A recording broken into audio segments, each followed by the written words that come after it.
बंद झाल्यानंतर एकमेव स्रोत जो आहे मुंबई महापालिकेचा मालमत्ता कर आहे. अनेक संस्था आहेत, अनेक लोक आहेत, त्यांनी मालमत्ता कर जो आहे तो थकवलेला आहे. कुठेतरी हा उत्पन्नाचा स्रोत टिकावा यासाठी महापालिका प्रयत्न करते. काही वस्तू, काही हेलिकॉप्टर्स जे आहेत त्या अनेक कंपन्यांच्या, काही संस्थांचे जप्त केलेल्या आहेत. त्यांचा सुद्धा महापालिका आता लिलाव करते, कारण त्यांचा प्रतिसाद जो आहे तो कुठेतरी मिळत नाहीये. गेली 1-1.5 वर्ष झाला त्यांची मालमत्ता जप्त केली, लाईट बिल त्यांचं कट केलं, पाणी कनेक्शन कट केलं, तरी सुद्धा त्यांनी पैसे भरले नाहीत. त्यामुळे हा सगळा प्रकार सुरू आहे. काय नाही, खरं म्हणजे मालमत्ता कर थकवणाऱ्यांचं महानगरपालिका आता काही म्हणजे त्यांची आता काही खैर नाही कोणाची, ज्यांनी मालमत्ता कर बुडवलाय किंवा भरत नाही आहे. अनेक अशा गोष्टी आहेत की ज्याच्यामध्ये मग ते हेलिकॉप्टर असतील, त्याच्यामध्ये त्यांचे भूखंड असतील, त्याच्यामध्ये त्यांच्या इमारती असतील, अगदी मोठ्या प्रमाणात ॲडव्हान्समधले कॉम्प्युटर असतील, जे जे त्या करपोटी थकवलेल्या पैशांची वसुली होऊ शकते ते ते महापालिका आता करणार आहे. महापालिकेने मुळातच हे सगळं करण्यासाठी म्हणजे आपण अनेकांना प्रश्न असतो थकबाकीच्या विरोधात कारवाई कशी होते, तर त्याच्यामध्ये मालमत्ता जप्त केल्यानंतर कर भरण्यासाठी 2 ते 3 वेळा नोटीस दिली जाते. ती नोटीस दिल्यानंतर त्याला म्हणजे 3 वेळा जरी नोटीस दिली तर त्याला तो पिरियड दिला जातो, ह्या पिरियडमध्ये तुम्ही भरा. ते नाही केलं, मुदतीत ते कर नाही भरला तर ते लिलाव करण्याचे अधिकार हे महापालिकेला असतात. आणि तशी सुधारणा पण करून घेतली कायद्यात की ते अधिकार प्राप्त व्हावे म्हणून. कारण बऱ्याच वेळेला लोक मग कोर्टात जाऊन बसतात, कोर्टामध्ये फार वेळ लावतात, हजर राहत नाहीत, तारखांवर तारखा, आणि महापालिकेला त्रास देण्याचा प्रयत्न करतात. लिलाव करण्यासाठी मालमत्तेची जी किंमत ठरवायची आहे, म्हणजे आता आपणच म्हणालात की 2 हेलिकॉप्टर लिलाव होणार आहे. आता त्या हेलिकॉप्टरची लिलाव करताना त्याच्यामध्ये किती घ्यावी, कशी करावी, यासाठी आम्ही निविदा पण काढतोय जे तज्ज्ञ लोकांची. कारण असं कोणालाही आणलं आणि म्हटलं तू ह्या सगळं कर तर तसं नाही होणार आहे. त्यासाठी त्या मालमत्तेची किंमत ठरवण्यासाठी तज्ज्ञ लोकांची टीम मिळवण्यासाठी त्याच्या पण निविदा आपण करतोय. आणि पूर्ण जप्त केलेल्या मालमत्ता करधारकाची समजा 100 कोटी आहेत आणि जे पहिलं एक मिळालं त्याच्या 100 कोटी वसूल होत नसतील तर तो जो करदाता आहे त्याच्या अनेक ठिकाणी कुठे अजून प्रॉपर्ट्या आहेत त्या पण प्रॉपर्ट्या शोधल्या जातात किंवा त्याच्या ताब्यात घेतल्या जातात. आणि जोपर्यंत आमचे पूर्ण पैसे महापालिकेचे करदात्यांनी भरले नाही तर त्याच्या इतर प्रॉपर्ट्यांना पण टाच येऊ शकते आणि ती करतात. तेही अधिकार महापालिकेने घेतले. 11,000च्या आसपास अशा मालमत्ता जप्त केलेल्या महापालिकेने 1 वर्षापूर्वी म्हणजे कोविड यायच्या आधी केल्या होत्या. आणि मग कोविड आल्यानंतर 1 वर्ष मात्र 1.5 वर्ष आपण कुठलीच कारवाई कोणावरच केली नाही. त्यामुळे आत्ता करणं ते क्रमप्राप्त आहे आणि ते केलंच पाहिजे. म्हणून महापालिका लवकरात लवकर हे निर्णय घ्यायला सुरुवात करते. त्यामुळे ज्यांचा कर मालमत्तेचा बाकी असेल त्यांनी त्वरित आमच्या महानगरपालिकेच्या अधिकाऱ्यांशी वॉर्ड लेवलला जाऊन संपर्क करावा आणि लवकरात लवकर भरून टाकावं. कारण खूपच महापालिका आता मात्र कुठली गोष्टींनी ज्या करदाते आहेत दिलेल्या संधी त्यांनी जर घेतल्या नसतील तर मात्र आता महापालिका थांबणार नाही, कर वसूल हा करणारच.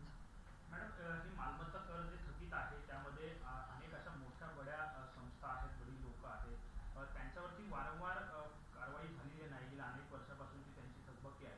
कुठेतरी प्रशासनाच्या दिरंगाईमुळे हे सगळं घडलंय का? कारण आता कुठेतरी मालमत्ता कर हा एकमेव स्रोत असल्यामुळे महापालिका आता वेगाने कारवाई करते. नाही, दिरंगाई असं म्हणता येणार नाही. कारण आम्ही जेव्हा असेसमेंटच्या डिपार्टमेंटशी आपण सगळ्यांशी संपर्क साधला, मीटिंग घेतल्या, तेव्हा अनेकदा त्यांनी नोटिसा पाठवलेल्या आहेत. मग ते कोर्टात जाऊन बसलेले आहेत. अनेक उलट लहान लोक, सोसायटी असेल किंवा एकदम चाळ ज्याच्यात राहतो वगैरे अशी लोक उलट लवकर भरतात. पण ही मोठी जसं आपण म्हटलं, आता हेलिकॉप्टर आम्हाला लिलाव करायची वेळ येते, इमारती लिलाव करण्याची वेळ येते, आम्हाला अख्खे भूखंड त्यांचे असलेले त्यांच्या मालकीचे त्याची लिलाव करण्याची वेळ येते. याचा अर्थ अतिशय धनिकांचंच हे सगळं आहे. आणि त्यामुळे नोटिसा पाठवल्या होत्या, मग काही कोर्टात बसले होते, काही, त्यामुळे अडचणी विलंब झाला. पण तो निव्वळ महानगरपालिकेमुळेच झाला असं म्हणता येणार नाही. नाही, ती करावीच लागेल. कारण आता कोविडमध्ये आपण जो काही हेल्थवर जितका मोठ्या प्रमाणात खर्च झालेला आहे आणि आपल्याला अनेक प्रोजेक्ट आपले होऊ घातलेले आणि अनेक गोष्टी आता खूपच चांगल्या आपण मुंबईमध्ये घडवतोय आणि घडल्या पण आहेत. तर मग त्यासाठी जो लागणारा करदात्यांच्या माध्यमातून येणारा कर आहे त्याच्यासाठी मागे लागणं गरजेचं आहे. काही खड्ड्यांचा विषय आहे. दरवर्षी कोट्यवधी रुपये खड्डे बुजवण्यावर खर्च केले जातात, मात्र तरी सुद्धा वारंवार खड्डे पडत आहेत. मुळामध्ये आपण पाहिलं की खड्डा हा फक्त काय मुंबई नाही. कालच आपण पाहिलं ठाण्याला आमचे एकनाथ शिंदे जे UD मिनिस्टर आहेत यांनी स्वतः जातीनं लक्ष घालून जातीनं अधिकारी वर्ग आणि कॉन्ट्रॅक्टर यांच्यावरती उघड त्यांना समज दिलेली आहे. आणि आपणही हा गणपतीच्या नंतर ठरवलंच होतं की आपण सगळ्यांनी बघायला पाहिजे. आणि मी स्वतः म्हणजे माझ्याकडे ती संपूर्ण लिस्ट आहे, जिथे जाऊन बघायचं आहे. अर्थातच व्हिडिओसुद्धा येत आहेत, आपल्याला व्हिडिओही येत आहेत, ते रस्ता थोपटत आहेत, अनलॉजिक किंवा अनटेक्निकली काम करतायत. तर मी माझ्या अधिकाऱ्यांना तेव्हाही विचारलं आणि कालही विचारलं की हे फक्त व्हिडिओ आम्ही लोकप्रतिनिधींनी बघायचे का किंवा नागरिकांनीच बघायचे का? जबाबदारी कधी तुम्ही हे करणार? तुम्हाला ब्लॅकलिस्ट केलं, तुम्हाला फरक पडत नाही, तुमच्या भरलेले टेंडर परफिट केलं तुमच्या EMD सहित, तरी तुम्हाला फरक पडत नाही. याचा अर्थ मग बरं, आपण रस्त्यावरती फौजदारी कारवाया केल्या, अनेक लोक म्हणजे अधिकारी असतील, कॉन्ट्रॅक्टर असतील, तेही जेलमध्ये जाऊन म्हणजे गेलेत आहेत, तरी तुम्हाला काय? आणि हे काय फक्त मुंबईपुरतं नाही आहे. आज हा कॉन्ट्रॅक्टर प्राणी असं म्हणायला हरकत नाही, तो देशात धुमाकूळ घालतोय. म्हणजे जर मुंबईचं धरलं, जर आमचं महाराष्ट्रामध्ये नागपूर असेल, नाशिक असेल, धुळा, जालना, जिथे महापालिका आहेत तिथे हेच आलटून पालटून जात आहे. त्यामुळे खरं आहे की यांच्यामुळे अख्खा महाराष्ट्राने अख्खा देश त्रस्त आहे. तरी पण एक जबाबदारी ओळखून की आम्ही नेहमीच जबाबदारीने काम करत आलो आणि करतोय. म्हणजे काय कारवाई केली तर जेल भोगलंय, मग त्यांच्या निविदा लोएस्ट आल्यानंतर त्यांचा भरलेल्या EMD काढलेत, त्या दिल्या नाही आहेत. 5-7 करोडच्या EMD आपल्याकडे मिळालेले आहेत, तरी त्यांना फरक पडत नाही. कोणाला? कॉन्ट्रॅक्टरना. अधिकारी वर्गांना पण मी आता उद्याच 12च्या नंतर आमच्या सगळ्या त्या व्हिजिट आहेत, सगळ्यांना मी आज कळवते, जेवढे माझ्याबरोबर येतील. नाहीतर मी महापौर म्हणून, कारण माझंही म्हणणं आहे, आता आम्ही असं नाही सांगू शकत तो BPTचा आहे, तो MMRDAचा आहे, तो अमक्याचा आहे, तो तमक्याचा आहे, कोणाचाही असू दे, डिक्लेअर करा, पाट्या लावा आणि त्या अधिकाऱ्यांना बोलवून आणि तो कोण कॉन्ट्रॅक्टर आहे त्याचं नाव बी करू. त्याशिवाय ह्यांना फरक पडणार नाही आणि ते करावंच लागेल आणि करणार. दरवर्षी हा मुंबईतील खड्ड्यांचा प्रश्न आहे. जे महानगरपालिकेच्या अखत्यारीतील रस्ते येतात त्या ठिकाणी व्हिजिट केल्यानंतर ज्या ठिकाणी खड्डे पडलेले आहेत तेथील संबंधित अधिकाऱ्यांवरती महापालिकेकडे एक मोठी कारवाई केली जाणार नाही. मुळामध्ये मी पहिले ती व्हिजिट घेते, आपण पाहूया सगळ्यांनी, कारण मी जाणं म्हणलं तुम्ही येणार. आता ते बघावंच लागेल किती वेळ केले काय, त्याची सगळी पडताळणी करू. आणि काही अधिकारी जर असेच वागणार असतील तर ऐकताना नक्की मी सांगणार की यांच्यावर कारवाई करा. काही विरोधकांनी आरोप केला आहे की मुंबईत 17,000 खड्डे आहेत आणि ज्यामुळे मुंबईला कुठेतरी खड्ड्यात घालण्याचं काम महानगरपालिकेने केलं. नाही, आरोप विरोधकांना आरोप करणं त्यांचा तो एक ह्याच्यातला भाग आहे आणि विरोधक असे नेहमीच आक्रमक असले पाहिजे आणि ते त्यांचं काम चोख करतायत.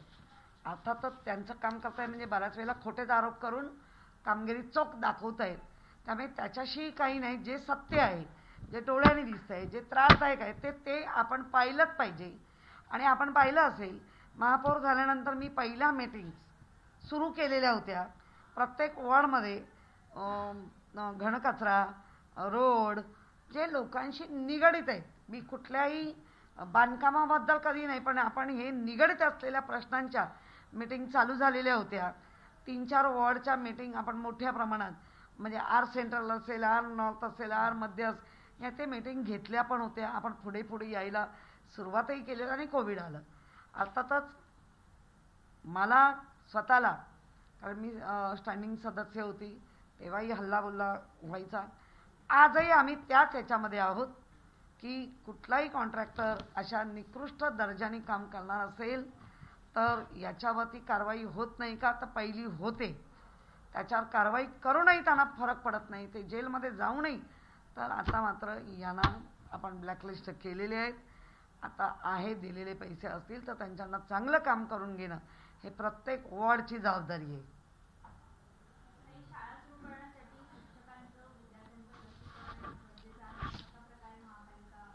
मुळामध्ये आपण पाहिलं 10,000च्या वर शिक्षक आहेत आणि लाखाच्या घरात विद्यार्थी आहेत.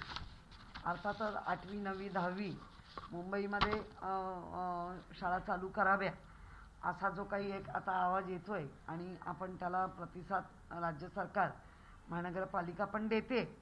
तर त्याच्यामध्ये पहिल्या आधी शिक्षक आणि शिक्षकेतर जी लोक खाली आहेत त्या सगळ्यांना वॅक्सिन दिलं पाहिजे. जसं उद्या म्हणजे आपण पाहिलं आहे 6 सप्टेंबर मीनाताई ठाकरे स्मृती दिन ह्या दिवसापासून चालू झालं की महिलांसाठी वॅक्सिनेशन. आदित्य ठाकरेंचा जो वरळी विधानसभा आहे, जो माझा वॉर्ड आहे, त्या वॉर्डमध्ये आपण पहिलं महिलांचं वॅक्सिन आदित्य ठाकरे साहेबांच्या सहकार्याने आपण 1380 महिलांचं म्हणजे महिला आणि युवती 18 वर्षावरच्या युवती यांचं आपण वॅक्सिनेशन केलं.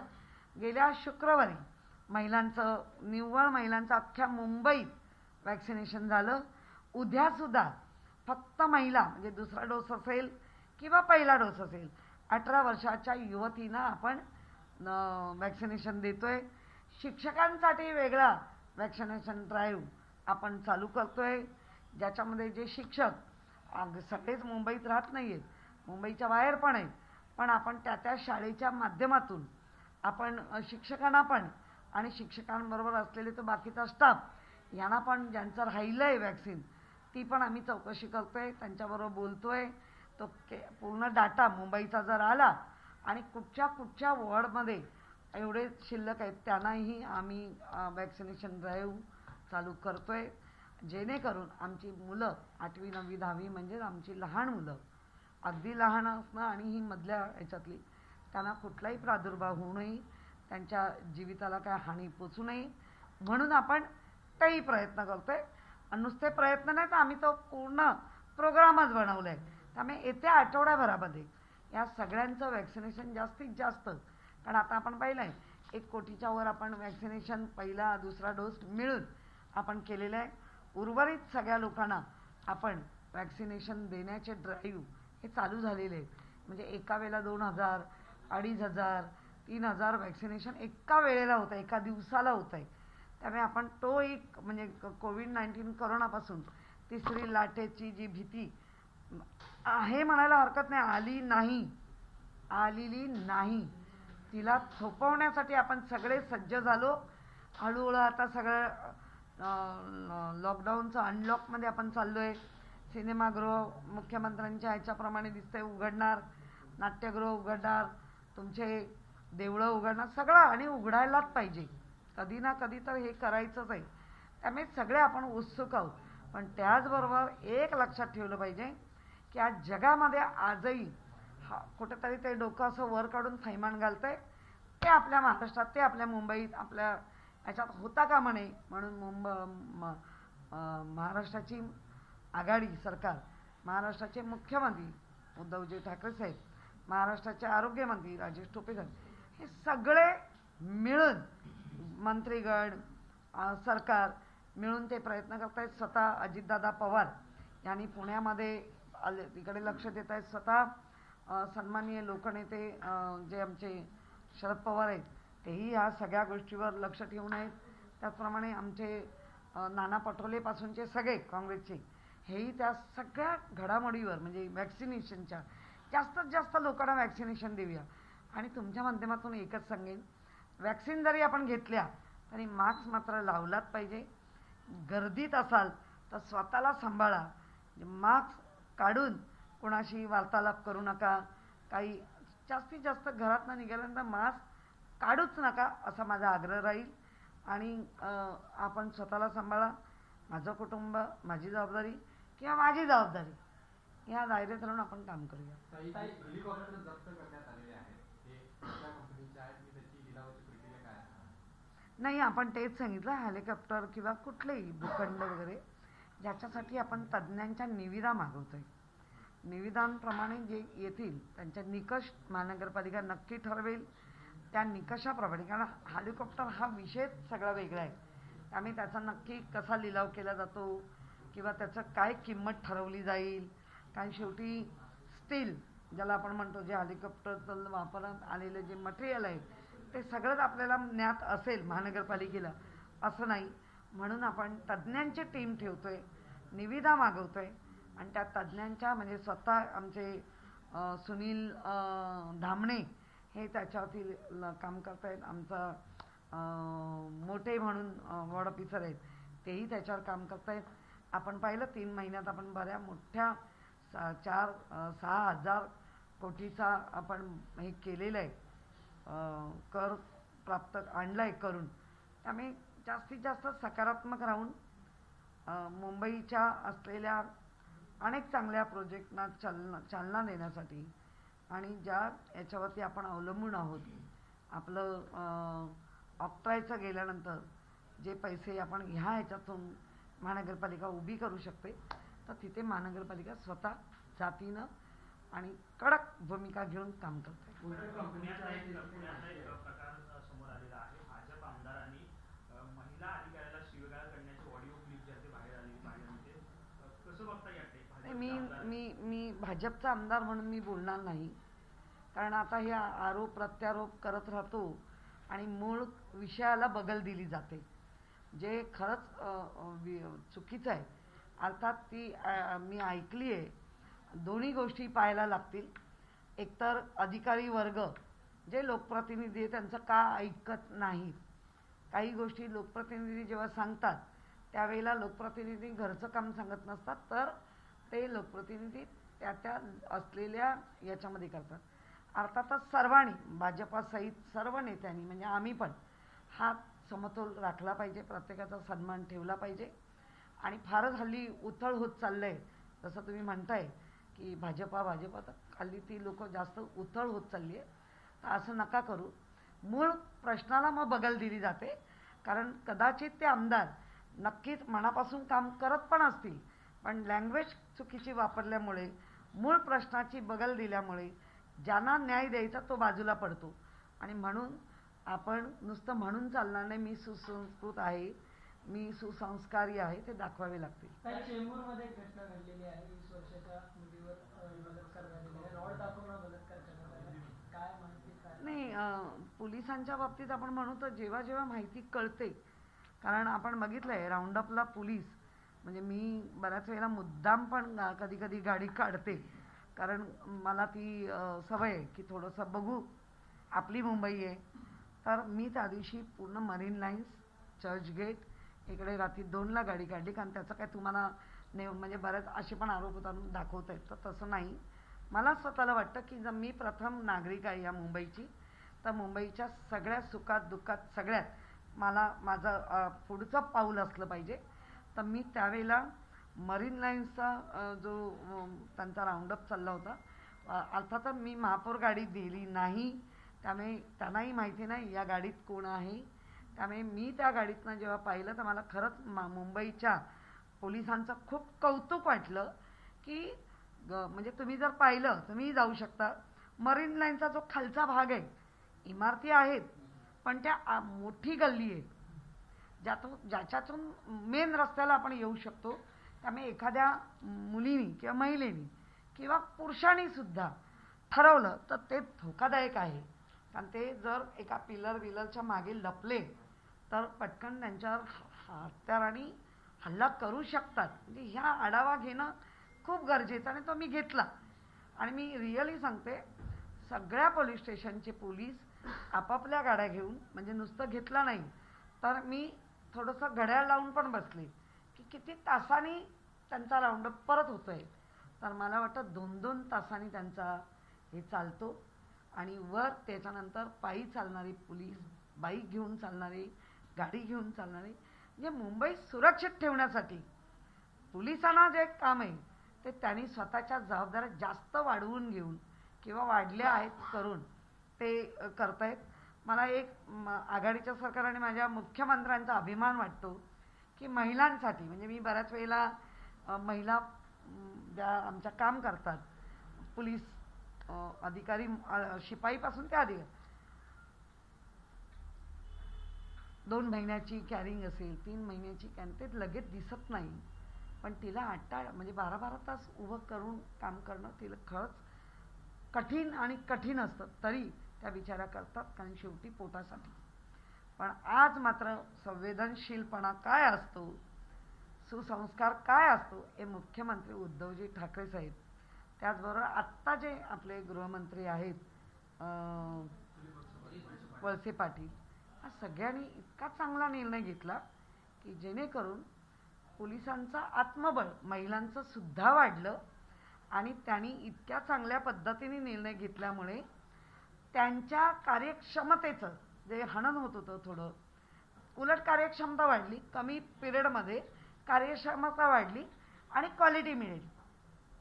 कारण ऑब्वियसली 12 तास जेव्हा उभं राहायचं म्हटलं तर थोडं आपण बसलो किंवा थकलो तर इतर गोष्टींकडे लक्ष दिलं जाणार नाही. आणि इतका संवेदनशील, सुसंस्कारी किंवा एखाद्या खात्यावरती इतका विश्वास टाकून 12 तासांचे 8 तास करणं हे खरंच मुख्यमंत्र्यांना हॅट्सऑफ आहे. दिलीप वळसे पाटील यांनाही हॅट्सऑफ आहे की आज पोलीस महिला वर्ग माझ्याशी बोलतात तेव्हा अभिमान त्यांना वाटतो. आणि हाच अभिमान आपल्या मुंबईला सुरक्षित ठेवण्यासाठी जास्त क्रियाशील होतील पोलीस अधिकारी महिला.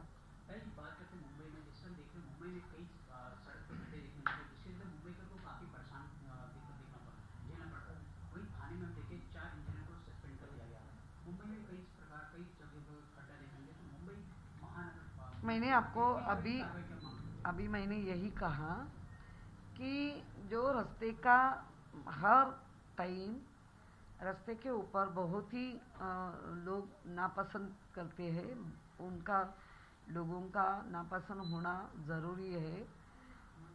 हमारे महानगर पालिका ने उनके ऊपर बहुत से कॉन्ट्रैक्टर या अधिकारी जेल में गए, बहुत से निविदा जो भरते कॉन्ट्रैक्ट उनका जो EMD रहता है वो परफिट किया गया, करोड़ों का होता है, उनके ऊपर ब्लैकलिस्ट कर दिया तो भी उनको फर्क नहीं गिरता है. और ये कॉन्ट्रैक्टर जमात ये ओनली मुंबई नहीं, ये पूरे देश में घूमते हैं, ये पूरे देश में गड़बड़ करते हैं. अपने महाराष्ट्र के जो कॉन्ट्रैक्टर महाराष्ट्र में काम करते हैं, मुंबई में काम करते हैं, हर एक अलग अलग, लेकिन अपने अधिकारी वर्ग उनको शासन करने का प्रयास भी करते हैं. लेकिन कभी कभी ये भी दिखता है कि अधिकारी वर्ग जानबूझ के भी दुर्लक्ष करते हैं, तो वो नहीं होना चाहिए. कल हमारे मिनिस्टर जो हमारे एकनाथ शिंदे, थाने की हालत, महानगर पालिका के रोड ये और गवर्नमेंट के रोड देख के उनको बहुत ही तकलीफ हुई. उन्होंने खुद जाके आपने सब ने वो देखा है कि अधिकारी वर्ग कॉन्ट्रैक्टर वर्ग को बहुत ही उन्होंने जो कभी ये नहीं करते, गुस्सा नहीं करते, लेकिन उन्होंने बहुत गुस्सा किया और उनको कहा है कि आने वाले 15 दिन में मुझे ये रोड ठाक ठीक होना चाहिए. उनका खुद का भी कहना ये था कि भरा हुआ है तो निकला कैसा.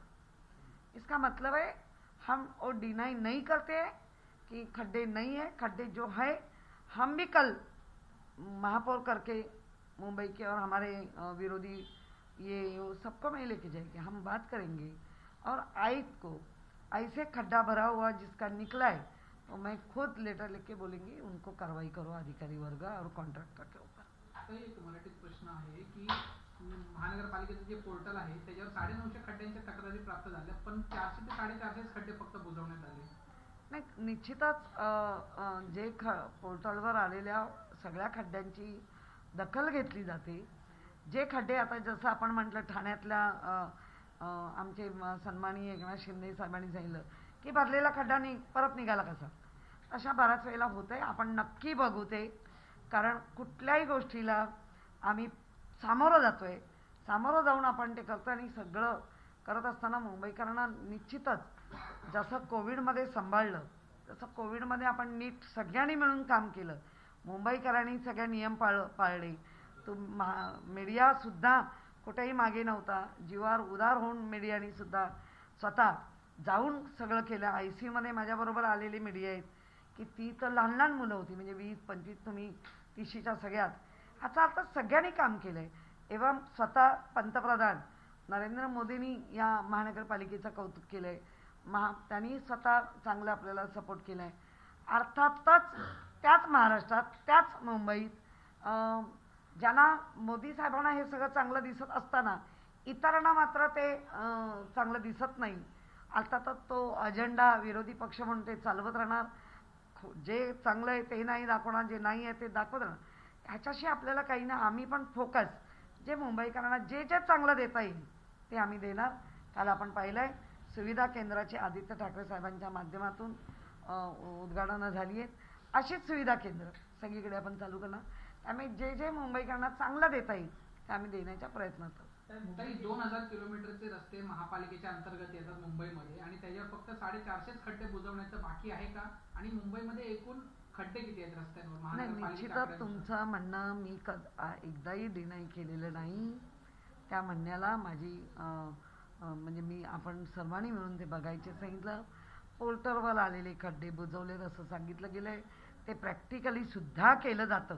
म्हणजे अगदीच सगळंच नाकारता येणार नाही, पण काही ठिकाणी त्याची कारणं घ्यावी लागतील. नक्की तो किती, म्हणजे समजा उदाहरणार्थ एखादा अभय सुर्वे असं जर नाव असेल आणि तो अभय सुर्वे 10 ठिकाणी चुकलाय तर निश्चित अभय सुर्वे मग रंग आहे. म्हणजे एक उदाहरण दिलं. आय डोंट नो अभय सुर्वे, मी उदाहरण दिलं.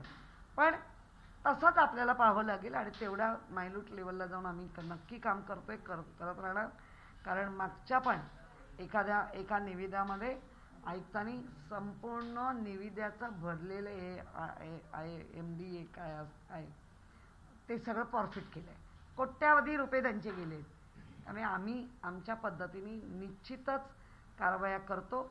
अर्थात तुमच्या माध्यमातून हे आलं आहे त्याच्यावर उद्याच्या दिवसात संपूर्ण पाहिलं जाईल आणि त्याच्यावरती कारवाई केली.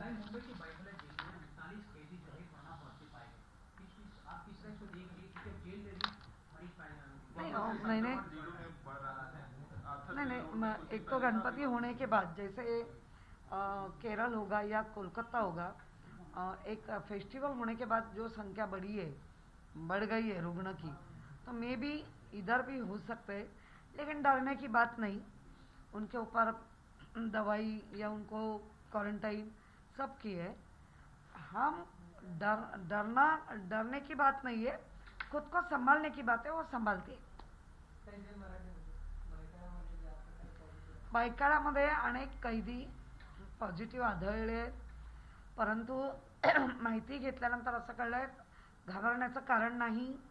त्यांना क्वारंटाईन केलं गेलं आहे, त्यांच्यावर मेडिसिन चालू आहे आणि हेच आपण सांगतोय की 2 वॅक्सिन घेतले असतील, आपण सगळं करतोय. फक्त मास्क मात्र गर्दीमध्ये काढू नका, स्वतः जपा आणि तुमच्या कुटुंबाला जपा.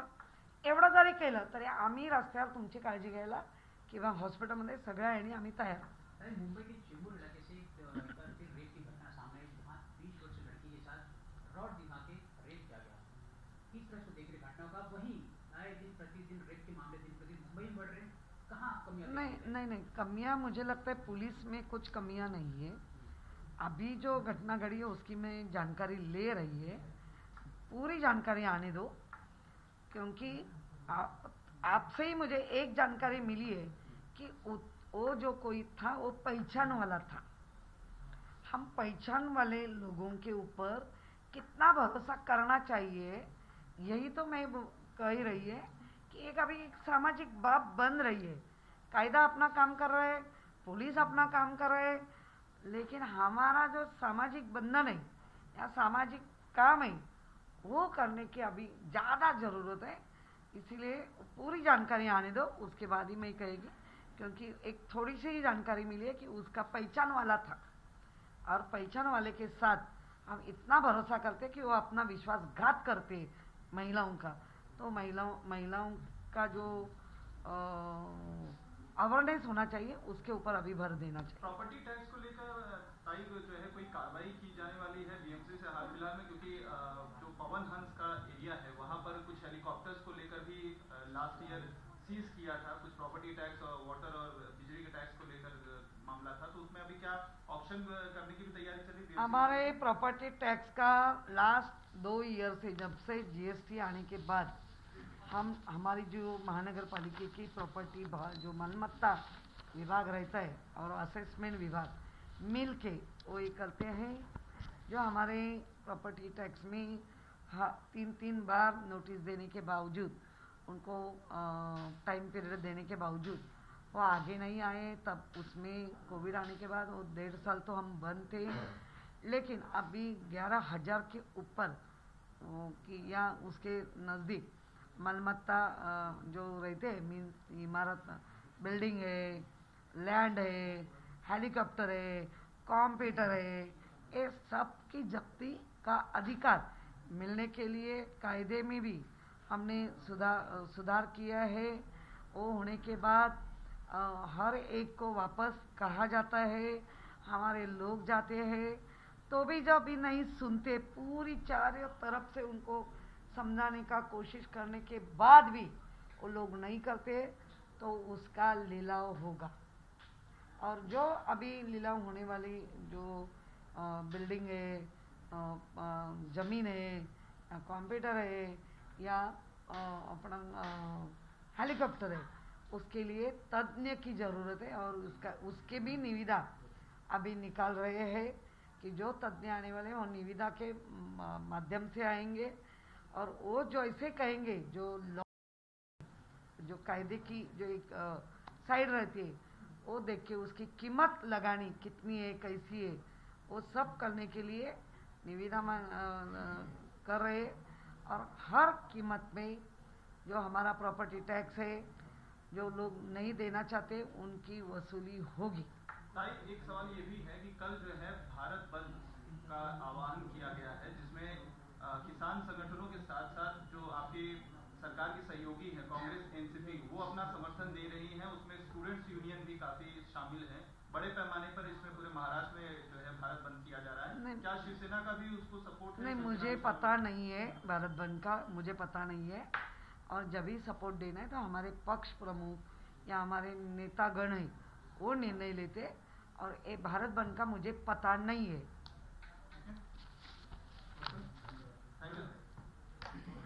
नमस्कार, चलो। आई भवानीचा गजर म्हणजे झी 24 तास.